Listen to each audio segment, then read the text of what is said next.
नमस्कार। आज हम बात करेंगे पीसीओडी, जिसको पीसीओएस या पीसीओ भी बोला जाता है। पीसीओडी का मतलब होता है पॉलीसिस्टिक ओवेरियन डिसीज, पीसीओएस मतलब पॉलीसिस्टिक ओवेरियन सिंड्रोम, पीसीओ मतलब पॉलीसिस्टिक ओवरीज। ये क्या होती है पीसीओडी, क्यों हो जाती है पीसीओडी, क्या नुकसान है इस पीसीओडी के, और कैसे इस पीसीओडी को पूरे तरीके से क्लियर किया जा सकता है, सही किया जा सकता है। तो सबसे पहले हम ये जानें कि ये पीसीओडी जो है ये प्यूबर्टी के समय में लड़कियों में पाई जाने वाली बहुत ही कॉमन समस्या है, जो आजकल लगातार बढ़ती जा रही है और लगभग 5 लड़कियों में से 2 लड़कियों को यह समस्या पाई जा रही है। सामान्य तौर पर ऐसा देखने में आ रहा है कि इस समस्या के होने का और दिन प्रतिदिन बढ़ने का जो कारण है वो कारण है मॉडर्न लाइफस्टाइल का फॉलोअप। जो जितना ज्यादा लाइफस्टाइल में मॉडर्न लाइफस्टाइल का फॉलोअप हो रहा है, जिसमें खाना पीना, लगातार लंबे समय तक एक ही जगह पर बैठ करके काम करना, जिनके जो जॉब कर रही हैं बच्चियां वो भी लगातार बहुत लंबे समय तक जो उनका काम होता है, जो उनका वर्क प्रोफाइल है, उसके हिसाब से एक ही जगह पर बैठे रहते हैं और खाने पीने में बहुत अनियमितताएं जब आती हैं तब यह समस्या लगातार बढ़ती है। और इस समस्या में जो बहुत बड़ी कॉम्प्लिकेशंस हैं वो क्या क्या हैं और उन कॉम्प्लिकेशंस को हम किस तरीके से खत्म कर सकते हैं, आज हम देखेंगे ये पूरा। तो सबसे पहले हम देखें कि पॉलीसिस्टिक ओवरीज ये है क्या। तो जो फीमेल जेनाइटल सिस्टम जो है वो कुछ इस तरीके से रहेगा, जिसमें यूटरस, ये होता है फंडस ऑफ यूटरस, ये होती है फैलोपियन ट्यूब्स दोनों तरफ,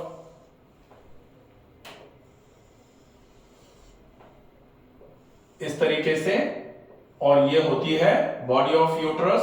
फिर यहां से आता है सर्विक्स और जो वेजाइना होती है वो।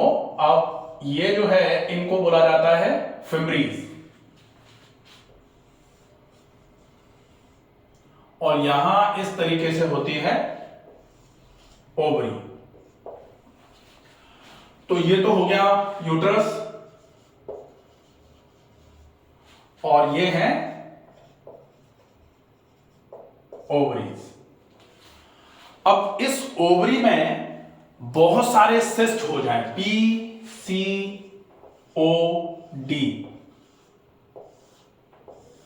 पॉली मतलब मोर देन 2। जब बहुत सारे सिस्ट एक साथ डेवलप होना चालू होते हैं तब बोलते हैं पॉली। सिस्ट डेवलप हो रहे हैं इसलिए पीसीओ मतलब ओवरी में हो रहे हैं, और ये डिजीज है इसलिए ये डिजीज। अगर ये बहुत सारे सिम्टम्स को लेके बहुत सारे ग्रुप में चलेगी तब इसी को सिंड्रोम बोल दिया जाता है। और या फिर पॉलीसिस्टिक ओवरीज, ये जो जब इस ओवरी पर इस तरीके से मोतियों जैसी माला बनना चालू हो जाती है, हम सोनोग्राफिकली जब देखते हैं तो इस तरीके से बहुत सारे सिस्ट डेवलप हो गए इसमें इस तरीके से, तब इसको बोला जाता है पॉलीसिस्टिक ओवरीज या फिर पॉलीसिस्टिक ओवेरियन डिसीज। या फिर जब बहुत सारे इसके सिम्टम्स आना चालू होते हैं तब बोला जाएगा पॉलीसिस्टिक ओवेरियन सिंड्रोम। ये तो है कि एग्जैक्टली पीसीओडी का मतलब क्या होता है। अब हम देखते हैं कि पीसीओडी होने का मूल कारण क्या है। तो पीसीओडी होने का मूल कारण जो है उसमें जो सबसे ज्यादा पार्टिसिपेटिंग फीचर होता है वो होता है आपका एलएच। एलएच का मतलब होता है ल्यूटिनाइजिंग हार्मोन, और ल्यूटिनाइजिंग हार्मोन जो है वो पिट्यूटरी से निकलता है।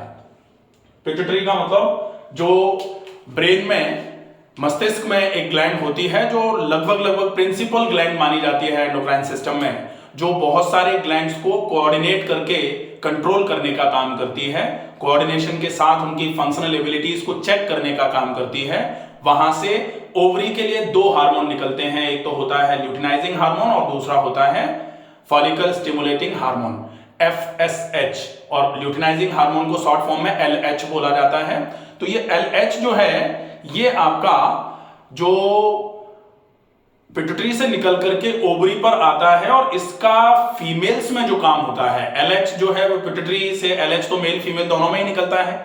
फीमेल में जो LH का काम होता है वो होता है फीमेल के लिए ओवरी में ओवम का प्रोडक्शन और उनके मैच्योरेशन के लिए माहौल बनाना। तो ये काम है LH का। जब LH कम होना चालू हो जाता है तब एक साथ में बहुत जल्दी करके जो ओवम निकल करके बाहर आने चाहिए थे, ओवम का जो प्रोसेस ऑफ मैच्योरेशन जो होना चाहिए था उसमें खराबी आना चालू हो जाती है, और एक साथ बहुत सारे फॉलिकल जो हैं वो निकलते हैं, निकल के वो मैच्योरेशन के लिए तैयार होने की कोशिश करते हैं और वो मैच्योर नहीं हो पाते हैं।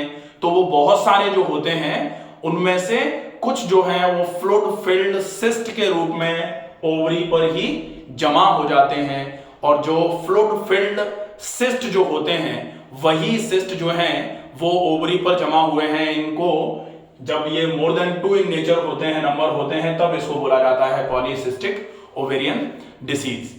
अब सामान्य तौर पर ये LH जो था ये क्या कर रहा था, एक ओवम को निकाल करके उसको मैच्योर कराने का काम करना था इसको, लेकिन इसमें कुछ गड़बड़ी आई। इसकी वजह से बहुत सारे जो ओवम हैं oogenesis के प्रोसेस में जल्दी से लगते हैं, और उसकी वजह से ये जो फ्लूइड फिल्ड सिस्ट जनरेट हो जाते हैं, क्योंकि इतने सारे ओवम की तो आवश्यकता है नहीं और पूरे प्रॉपरली मैच्योर भी नहीं हो पा रहे, मैच्योर नहीं हो पा रहे, तो उसकी वजह से ये जो सिस्ट हैं ये यही जमा होना चालू हो जाते हैं, और जितने ये जमा होते हैं उतना ही ये नंबर में बढ़ जाते हैं, और उसकी वजह से सिस्टिक ओवरीज होना चालू हो जाती हैं। अब हम देखते हैं कि ये सिस्टिक ओवरीज जो होती हैं फिर इसमें क्या गड़बड़ी आती है। तो जब ओवरी पर सिस्ट जनरेट हो गया, अब सिस्ट के जनरेट होने के बाद अब क्या होगा, ओवरी का जो काम था, ओवरी 2 हार्मोन निकालती है, और एक वो हार्मोन जो है इन जो ओवम होता है ओवम को मैच्योर कराने का काम करते हैं। अब वो हार्मोन कौन से हैं, एस्ट्रोजन और प्रोजेस्टेरोन, जो इस ओवरी से निकलते हैं।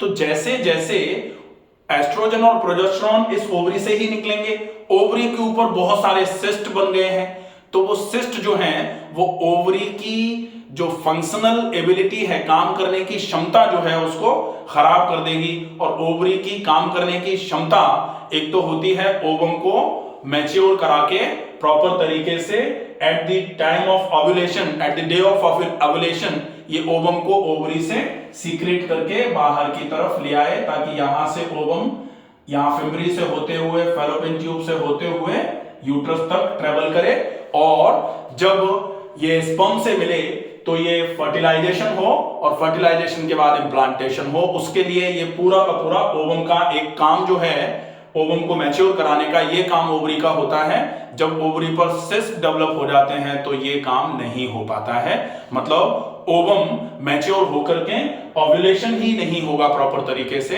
तो ओव्यूलेशन नहीं होगा तो अनओव्यूलेटरी साइकिल होना चालू हो जाएगा। ये पीसीओडी का एक क्लासिकल साइन माना जा सकता है। दूसरा होगा कि अगर ओव्यूलेशन प्रॉपर नहीं होगा तो ओवम निकल करके प्रॉपर सही समय पर यहां नहीं आएगा, फर्टिलाइजेशन नहीं भी हुआ है तो फिर जो मेंसेस होता है, मेंस्ट्रुअल साइकिल जो होता है, जो ब्लीडिंग होती है, वो जैसे 14वें दिन ये निकल करके आया, 17वें दिन तक इसने वेट किया, 18वें 19वें 20वें दिन तक अगर मान लो स्पर्म नहीं मिल पा रहा है इसको, तो ये 20वें दिन ही डेड हो जाएगा। और डेड होने के बाद लगभग 1 से 1.5 सप्ताह के बाद ये यहां से ब्लड के साथ में निकल के बाहर आता है, जिसको बोला जाता है funeral of egg, funeral procession of eggs, egg की अंडाणु की सब यात्रा, तो वो निकल करके बाहर आता है। तो वो भी डिस्टर्ब होगा, मतलब इरेगुलर मेंस्ट्रुअल साइकिल होना चालू हो जाएगा। इरेगुलर मेंस्ट्रुअल साइकिल में सामान्य तौर पर ऐसा देखा जाता है कि ओलिगोमेनोरिया या फिर अमेनोरिया हो जाता है इसमें। और अमेनोरिया जो होता है वो पैथोलॉजिकल अमेनोरिया होगा इसमें। फिजियोलॉजिकल अमेनोरिया का क्या मतलब होता है, जैसे बिफोर मीनार्क का मतलब होता है जब बच्चियों में साइकिल आते ही नहीं है, जब तक 11 12 13 साल की जो उम्र तक साइकिल नहीं आ रहा है, तो उसको जो अमीनोरिया होता है वो फिजियोलॉजिकल अमीनोरिया होता है। मेनोपॉज के बाद में साइकिल नहीं आ रहा वो फिजियोलॉजिकल अमीनोरिया है, या फिर प्रेगनेंसी के समय पे साइकिल नहीं आता है तो फिजियोलॉजिकल अमीनोरिया है। लेकिन इन तीनों कंडीशंस के अलावा अगर अमीनोरिया हो रहा है तो वो पैथोलॉजिकल अमीनोरिया में रखा जाएगा और वो इस पीसीओएस के केस में हो सकता है। ठीक है, अब देखते हैं हम दो काम हो गए, एक तो एनोवुलेशन मतलब ओव्यूलेशन नहीं होगा सही समय पर, दूसरा अमीनोरिया मतलब साइकिल नहीं आएंगे सही समय पर। जो साइकिल 28 से 30 दिन का, लगभग 26 से 35 दिन का रखा जाता है, वो लगभग 1.5 महीने तक साइकिल नहीं आए, किसी को 2 महीने तक नहीं आए। बहुत सारे जब सीवियर पीसीओडी की समस्या हो जाती है तो 3-3, 4-4, 6-6 महीने तक साइकिल नहीं आते हैं। तो ये प्रॉब्लम भी पीसीओडी में देखने में आती है।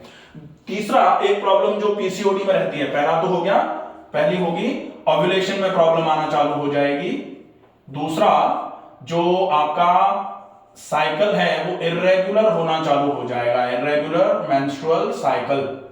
तीसरा जो एंड्रोजन हार्मोन होता है, एंड्रोजन हाइपर एंड्रोजन की वजह से क्या होगा, हाइपर एंड्रोजन होगा। एंड्रोजन जो हार्मोन है वो मेल हार्मोन है। अगर मेल हार्मोन आपका ज्यादा होना चालू हो जाएगा in the presence of more than 2 cysts on the ovaries, यहां पर फेमिनाइन कैरेक्टर्स के जो हार्मोन है, एस्ट्रोजन प्रोजेस्टेरोन है, ये कम होना चालू हो जाते हैं और इनकी कमी में मेल हार्मोन जो है वो ज्यादा होना चालू हो जाता है, बढ़ जाता है, एंड्रोजन ज्यादा हो जाता है, जिसको हाइपर एंड्रोजेनेसिस बोला जाता है।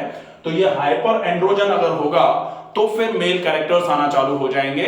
मेल कैरेक्टर्स में क्या क्या रहेगा, जैसे फेशियल हेयर्स आना चालू हो जाएंगे, हाथों पर पैरों पर ज्यादा से ज्यादा हेयर्स आना चालू हो जाएंगे, जिसकी वजह से जैसे लड़कियों को या महिलाओं को जो हेयर रिमूवल जो कराते हैं, वैक्सिंग जो कराते हैं, पीसीओएस के केस में वैक्सिंग बार बार करानी पड़ेगी क्योंकि बहुत ज्यादा बाल आना चालू हो जाते हैं बॉडी पर भी और फेशियल हेयर्स भी आना चालू हो जाते हैं। ऐसी कंडीशन भी बनती है और ये कंडीशन बनती है क्योंकि एंड्रोजन का लेवल बढ़ रहा है, मतलब मेल हार्मोन जो है ना वो बढ़ रहा है और मेल हार्मोन बढ़ेगा तो मेल कैरेक्टर्स आएंगे। मेल कैरेक्टर्स का मतलब होता है कि वजन का ज्यादा हो जाना, फेशियल हेयर्स आना, हाथ पैरों पर हेयर जल्दी जल्दी आना, कमर जो है वो ब्रॉडनिंग ऑफ पेल्विस तो फीमेल का कैरेक्टर होता है लेकिन पूरे शरीर का वजन एकदम से बढ़ जाना, प्लस वॉइस जो है ना, हार्शनेस ऑफ वॉइस जो है ना खराब होना चालू हो जाएगी। ये सारे के सारे सिम्टम्स जो हैं वो एक फीमेल में मिलना चालू हो जाते हैं।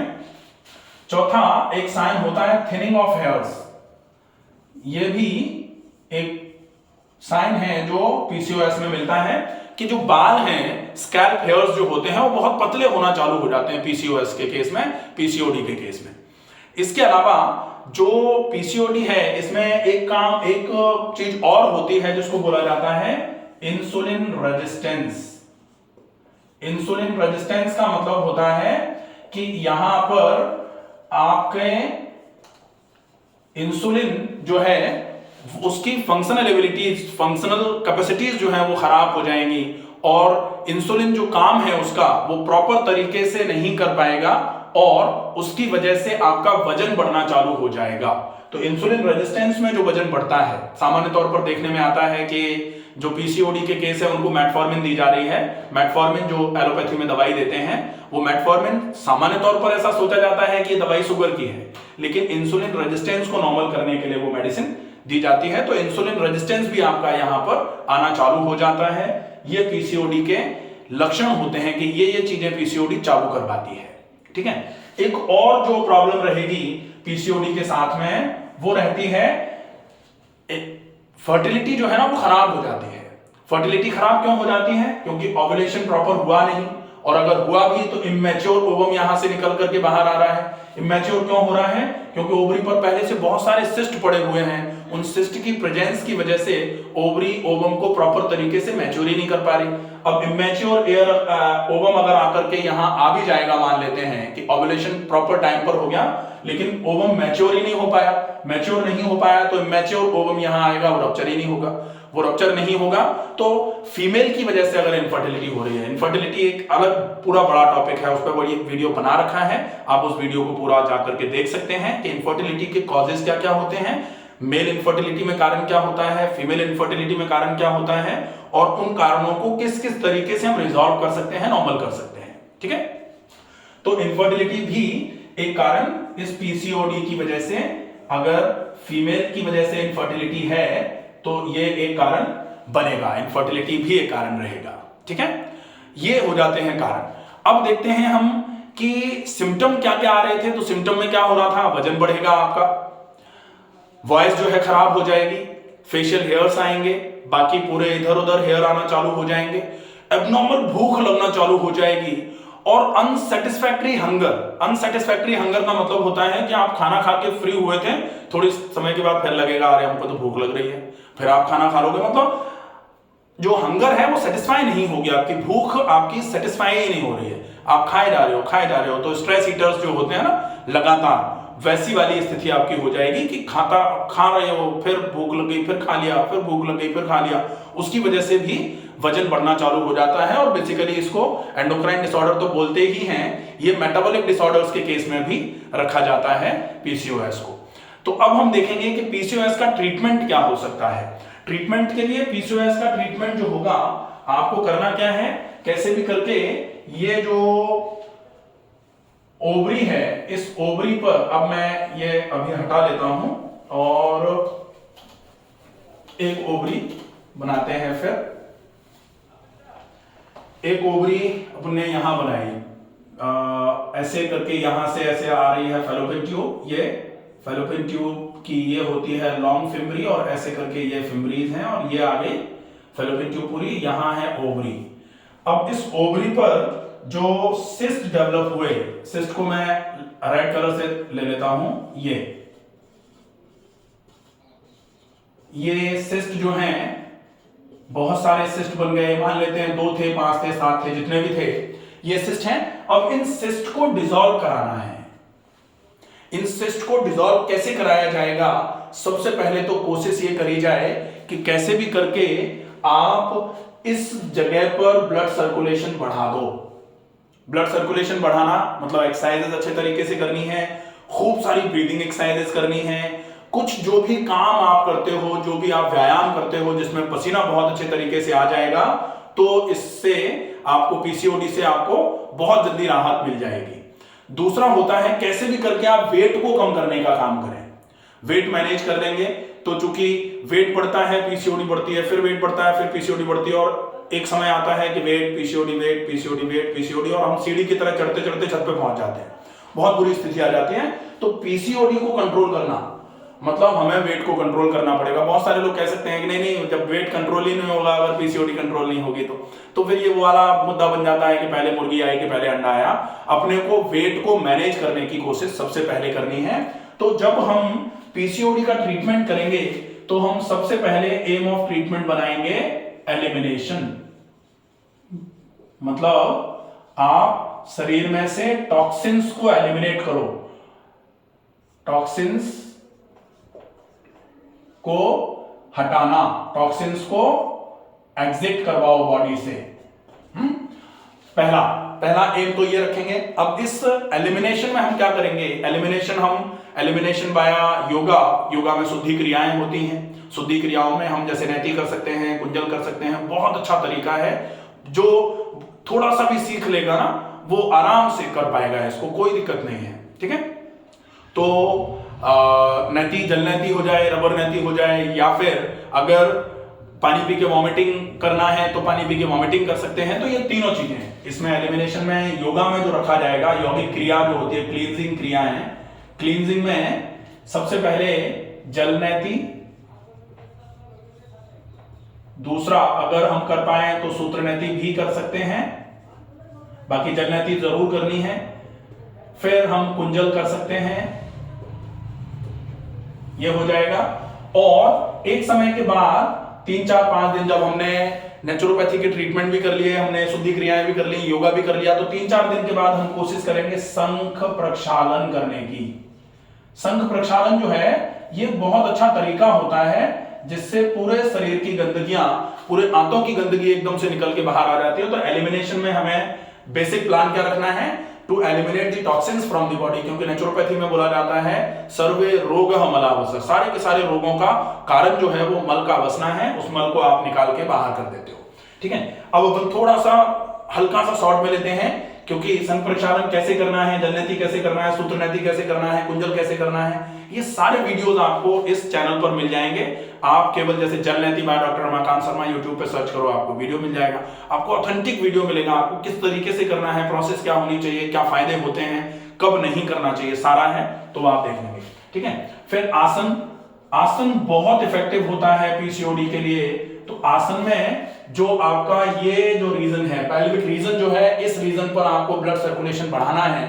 तो ब्लड सर्कुलेशन इस रीजन पर बढ़ाने के लिए आप जो आसन कर सकते हैं, उन आसनों का नाम जो है वो होगा, पहला आसन बहुत अच्छा आसन, अगर आपको कमर में दर्द नहीं है तो आप कर सकते हो पश्चिमोत्तानासन। पश्चिमोत्तान, मैं हिंदी में भी लिख देता हूं, पश्चिमोत्तानासन बहुत अच्छा आसन है। आप इस आसन का अभ्यास अगर करते हैं तो बहुत बढ़िया फायदा आपको मिलेगा। दूसरा आसन जो हम सिटिंग सीरीज का ही देख लेते हैं, जानु सिरासन। आपको ये सारे के सारे आसन मिल जाएंगे। आप इन आसनों का नाम लिख करके bye doctor Ramakant Sharma search करिए, आपको पूरा प्रॉपर तरीका मिलेगा कि किस तरीके से इस आसन को करना होता है। ठीक है। इसके बाद जो और आसन जो आप कर सकते हैं वो है परिव्रत जानुशिरासन। परिव्रत जानुशिरासन एक बहुत अच्छा आसन है जो लैटरल बेंडिंग होती है। लैटरल बेंडिंग में आप बहुत आराम से परिव्रत जानुशिरासन, परिव्रत जानुशिरासन, ठीक है, ये आपको वीडियो में मिल जाएगा। उसके बाद आप जैसे भुजंगासन कर सकते हैं, भुजंगासन भी अच्छा है।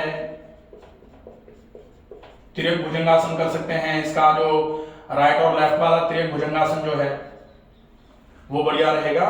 इसके अलावा आप एक पाद पवन मुक्तासन कर सकते हैं, सीधे लेट के करने वाले आसनों में एक पाद पवन मुक्तासन और सेतुबंधासन बहुत अच्छे आसन हैं, ये आप कर सकते हो।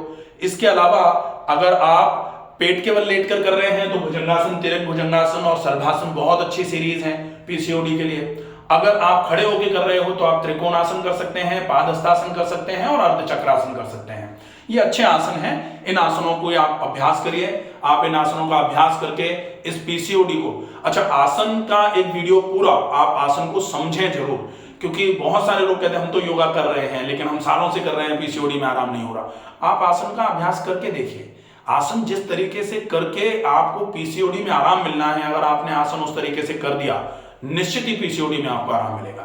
प्राणायाम पर आते हैं हम। तो प्राणायाम में मूल रूप से जो दो प्राणायाम हैं उनमें एक प्राणायाम होता है नाड़ी शोधन अनुलोम विलोम, बहुत अच्छा प्राणायाम है नाड़ी शोधन अनुलोम विलोम। आप अगर इस प्राणायाम को करते हैं तो ये प्राणायाम आप 5 मिनट के आसपास कर लीजिए, बहुत बढ़िया तरीके से ये दोनों नाड़ियों की शोधन के लिए काम में आएगा। सूर्य नाड़ी, चंद्र नाड़ी दोनों नाड़ियों में बैलेंस लेके आएगा, आपका डीप ब्रीदिंग के लिए आपके शरीर को तैयार कर देगा। और उसके बाद फिर आपको दूसरे नंबर पर करना है जिसको डीप ब्रीदिंग कहते हैं। डीप ब्रीदिंग का वीडियो है, आप उसको अच्छे तरीके से देख लीजिए कि ये डीप ब्रीदिंग क्यों करना है। डीप ब्रीदिंग क्यों करना है? क्योंकि हम यहाँ जो हमने पहला एम रखा था एलिमिनेशन, इस एम के अलावा जो हमने दूसरा एम रखा वो रखा to facilitate, to provide nutrition and to provide oxygen to the concern part. अब ये जो पार्ट है इस पार्ट पर न्यूट्रिशन और ऑक्सीजन प्रॉपर पहुंचे। न्यूट्रिशन ऑक्सीजन कैसे पहुंचेगा? न्यूट्रिशन ऑक्सीजन पहुंचाने के लिए ब्लड के माध्यम से ही पहुंचता है, तो ब्लड वहां ज्यादा से ज्यादा मात्रा में पहुंचे, इसके लिए डीप ब्रीदिंग, डीप ब्रीदिंग का वीडियो है, आप उसको पूरा देखिए कि डीप ब्रीदिंग एग्जैक्टली क्या होता है, उसको करना किस तरीके से चाहिए। डीप ब्रीदिंग अगर आपने कर लिया, प्राणायाम के लिए कहा जाता है प्राणायाम कल्पतरुः, कल्पतरु के जैसा होता है। कल्पतरु प्राणायाम के लिए एक और स्लोगन जो सामान्य तौर पर मैंने पढ़ा नहीं कहीं, लेकिन मुझे लगता है कि ये स्लोगन बिल्कुल सटीक बैठेगा, प्राणायाम इति पिता, कि पिता के जैसा होता है प्राणायाम। पिता का मतलब क्या होता है? प्राणो रक्षति इति पिता, प्राण की रक्षा करने वाला। तो प्राण की रक्षा करने वाला जो है वो स्वास्थ्य की रक्षा तो कर ही पाएगा आराम से। तो आपके ओवरी पर अच्छी मात्रा में ऑक्सीजन, अच्छी मात्रा में न्यूट्रिशन पहुंचे, इसके लिए आवश्यक है कि खून अच्छी मात्रा में पहुंचे। खून अच्छी मात्रा में पहुंचे, इसके साथ में ऑक्सीजन भी अच्छी मात्रा में पहुंचे, तो आपको डीप ब्रीदिंग करनी है। डीप ब्रीदिंग से ज्यादा ऑक्सीजन आपके फेफड़ों में होते हुए खून में मिल जाती है, और डीप ब्रीदिंग आपके हार्ट में भी कार्डियक साइकिल्स बढ़ाता है, तो ये आपके खून के संचार को भी बढ़ाने का काम करेगा, इसलिए आपको डीप ब्रीदिंग जरूर करना चाहिए। कैसे करना है वो आप पूरा समझ लेंगे। फिर कपालभाति प्राणायाम एक बहुत अच्छा प्राणायाम होता है, जो प्राणायाम की कैटेगरी में नहीं रखा जाता। ये कपालभाति क्रिया है, जो शुद्धि क्रियाएं होती हैं, धौती, बस्ती, नैति, नौली, त्राटक, कपालभाति, तो शुद्धि क्रिया है। शुद्धि क्रिया में ये कपालभाति क्रिया जो है, इसका अभ्यास आप कर सकते हो। कपालभाति में क्या होगा, लोअर एब्डोमेन आपका बार बार एक्सेल करते हुए आप उसको अंदर की तरफ धक्का मारते हो, तो ये ओवरी पर बार बार करके जो एक डेफिनेट फोर्स के साथ में जो पंपिंग मैकेनिज्म आ रही है, ये आपकी ओवरीज पर मसाजिंग का इफेक्ट डालेगी। ओवरीज पर मसाजिंग होगी तो ओवरी पर ब्लड सर्कुलेशन बढ़ेगा और वहां की फंक्शनल एबिलिटीज बढ़ना चालू हो जाएंगी। ये सिस्ट जो है वो धीरे धीरे करके यहां से डिसॉल्व होकर के खत्म होना चालू हो जाएंगे। और इसके साथ में चूंकि ये सिस्ट का डेवलप होने का एक रीजन हमने देखा था पिट्यूटरी एलएच जो है ना, उसका डिस्टर्बेंस, तो पिट्यूटरी पर अच्छी मात्रा में इफेक्ट पहुंचे, इसके लिए बहुत आवश्यक है कि आप डीप ब्रीदिंग जरूर करिए। डीप ब्रीदिंग करिए और पूरे टॉक्सिन्स को अच्छे तरीके से रिलीज करवा दीजिए। शरीर में कहां क्या कैसे बनना चाहिए, कितनी मात्रा में किसका उपयोग होना है, उतनी मात्रा रिलीज हो। इसके लिए जरूरी है कि शरीर डिटॉक्सिफाइड होना चाहिए, तब शरीर पूरे तरीके से एनालाइज कर पाता है चीजों को। तो ये हो जाएगा। इसके अलावा ये तो हो गया अपना शुद्धि क्रियाएं, आसन, प्राणायाम। इसमें आप बंद भी लगा सकते हैं। बंद में मूल बंद जो होता है वो अच्छा है। दूसरा बंद जो है उद्यान बंद, वो भी बहुत अच्छा है, आप उसका उपयोग भी कर सकते हैं। तो ये दोनों बंद आपके लिए बहुत उपयोगी हो जाएंगे। इसके बाद फिर आते हैं आहार चिकित्सा। आहार चिकित्सा में आप कोशिश ये करिए कि आप कैलोरी काउंट जो है ना वो कम कर दीजिए और बल्क जो है, रफेज जो है वो बढ़ा दीजिए। फाइबर्स आपके अच्छे होने चाहिए, सॉल्युबल फाइबर्स, इनसॉल्युबल फाइबर्स, वो सारे आपके अच्छे होने चाहिए। प्रीबायोटिक्स, प्रोबायोटिक्स, ये आप अच्छी मात्रा में लीजिए। और साथ में कोशिश करिए कि ग्रेन्स कम हो जाएं और फैट आपका इंटेक में बिल्कुल कम हो जाए, तब आप अच्छे तरीके से डाइट का फॉलोअप आपका माना जाएगा और वो आपकी पीसीओडी को नॉर्मल करने का काम करेगा। उसमें आप सवेरे सवेरे नाश्ते में केवल फल खा लीजिए, 300, 350, 400 ग्राम तक फल आप ले लीजिए। लंच आपका प्रॉपर हो जाए, जिसमें आप प्रोटीन ले सकते हैं, दही ले सकते हैं आप। उसके साथ में ग्रेन्स अगर बंद कर पाए तो ग्रेन्स बंद कर दीजिए। सब्जी ले ली, दाल ले ली, दही ले लिया और खूब सारा सलाद खा लीजिए, पेट भर के खा लीजिए आप, ठीक है। ये हो गया। इसके बाद शाम का जो खाना है उसमें आप उबली हुई सब्जी ले लीजिए, सूप ले लीजिए। और अगर आपको कभी ऐसा लगता है कि आपको रोटी खानी ही है तो आप ज्वार की रोटी या मक्के की रोटी खा सकते हैं। अगर आपको रोटी खाने का मन करे तो शाम की बजाय आप दोपहर में आधी या एक रोटी खा सकते हैं। आपने अपनी भूख को शांत किया उबली हुई सब्जियों और सलाद से, फल से। इसके अलावा अगर आपको कभी भूख लगती है तो वो एक्स्ट्रा मंचिंग की जगह आप फल खा सकते हैं बार बार। आप जितनी बार आपको भूख लग रही है आप कोई फल खा लीजिए, थोड़ा सलाद खा लीजिए, वो आपके लिए इफेक्टिव रहेगा। तो ये चिकित्सा आपके लिए अच्छी है। सवेरे सवेरे चाहे आप तो मेथी का पानी ले सकते हैं, व्यायाम करने के पहले, योग करने के पहले और रात को सोने के पहले। ये स्पेसिफिक थोड़ा सा हो जाता है कि मेथी का पानी ब्लड प्यूरिफायर है, ये आपके लिए जो इंटेस्टिनल क्लींजर माना जाता है, ब्लड थिनर माना जाता है, तो ये अच्छा है। हारसिंगार का काढ़ा सामान्य तौर पर कहते हुए सुना होगा कि कालमेघ, हारसिंगार जो है पारिजात के पत्तों का काढ़ा महिलाओं के लिए बहुत अच्छा होता है। ये साइकिल रिलेटेड प्रॉब्लम्स जो होती हैं, मेंस्ट्रुअल साइकिल रिलेटेड प्रॉब्लम्स, इनके लिए काफी इफेक्टिव होता है। स्पेशली पीसीओडी के केस में भी हारसिंगार का काढ़ा काम में आता है। तो आप रात को सोने से पहले 3-4 पत्ते हारसिंगार के आधा ग्लास गर्म पानी में अच्छे तरीके से उबाल करके उनको छान के वो पानी पी सकते हैं। हारसिंगार में चाहे आप तो अजवाइन डाल सकते हैं, थोड़ा गुड़ डाल सकते हैं, चाहे तो इसमें थोड़ी मेथी का उपयोग भी कर सकते हैं अगर ये लेते हैं तो। बाकी ये सिम्टोमेटिक नुस्खे हैं तो ये आपको सिम्टोमेटिक रिलीफ दिलवाएंगे। परमानेंट रिलीफ के लिए आपको ये पूरा फॉलोअप करना ही पड़ेगा। यहाँ आपका एलिमिनेशन आपने फर्स्ट प्रायोरिटी रखी थी, दूसरे नंबर पर to facilitate oxygen and nutrition to the concern part, तीसरे नंबर पर आपने एंड्रोजन जो ज्यादा हो रहा था महिलाओं में, उस एंड्रोजन की अधिकता को कम करने के लिए प्लस एस्ट्रोजन प्रोजेस्टेरोन जो कम हो रहा था उसको बढ़ाने के लिए ओवरी पर न्यूट्रिशन और ऑक्सीजन फिर से बढ़ाना पड़ेगा, उसी से आराम मिलने वाला है इसमें। इसके साथ में आप जो आपका सिम्टोमेटिक फेजेस जो आ रहे थे, सिम्टोमेटिक में जैसे वेट आपका गेन हो रहा था तो वेट को मैनेज करने के लिए आप एक्सरसाइज करिए, आप डाइट का प्लान वेट को मैनेज करने के लिए करिए, ये बहुत अच्छा रहेगा। इंसुलिन रेजिस्टेंस आता है तो यहाँ आपको हाई ग्लाइसेमिक इंडेक्स वाले फूड नहीं खाने हैं, जिनकी ग्लाइसेमिक इंडेक्स ज्यादा है, जिनमें ज्यादा मीठा होता है वो थोड़ा सा अवॉइड करके रखिए। ये हो जाएगा आपका आहार चिकित्सा। नेचुरोपैथी में पेट के निचले वाले हिस्से पर गर्म ठंडा सेक, इसके बाद एनिमा अगर पॉसिबल हो तो कर लीजिए, गर्म ठंडा कटी स्नान, ये बहुत इफेक्टिव ट्रीटमेंट माना जाता है। अगर आप नेचुरोपैथी के हॉस्पिटल में कहीं जा सकते हैं तो आप मसाज करा सकते हैं, स्टीम करा सकते हैं, वेट मैनेजमेंट के लिए जो भी करा सकते हैं वो कराइए। प्लस एलिमिनेशन के लिए आप कैसे भी करके संघ प्रक्षालन का प्रोसेस जो है ना वो जरूर फॉलो करवा लीजिए। सेक मिट्टी पट्टी एनिमा हो जाएगा, 2-3 दिन एनिमा होगा तो आंतें साफ हो जाएंगी, उसके बाद फिर आप संघ प्रक्षालन का फॉलो अप करा सकते हैं जो आपके लिए क्लींजर रहेगा। नेचुरोपैथी में केवल आपको टॉक्सिन्स को हटाना था, उसके बाद आप व्यायाम और प्राणायाम अच्छे तरीके से करके ओवरी पर अच्छी मात्रा में ब्लड सर्कुलेशन पहुंचा के इस समस्या को खत्म कर सकते हैं। आशा है ये वीडियो आपको पसंद आएगा, आप ज्यादा से ज्यादा इस वीडियो को लोगों तक पहुंचाएं ताकि लोग ये समझें कि ये पीसीओडी क्या है, इसके सिम्टम्स क्या होते हैं, इसकी परेशानियां क्या हैं, ये कौन से कॉम्प्लिकेशंस पैदा कर सकती है और इसका मैनेजमेंट किस तरीके से हो पाएगा। इसको ज्यादा से ज्यादा लोगों तक पहुंचाइए। कोई भी समस्या, कोई भी चीज समझ में नहीं आई हो तो कमेंट बॉक्स में जाकर के आप अपनी समस्या को पूछ सकते हैं, आपकी समस्याओं का समाधान किया जाएगा। स्वस्थ रहिए, सुरक्षित रहिए, धन्यवाद।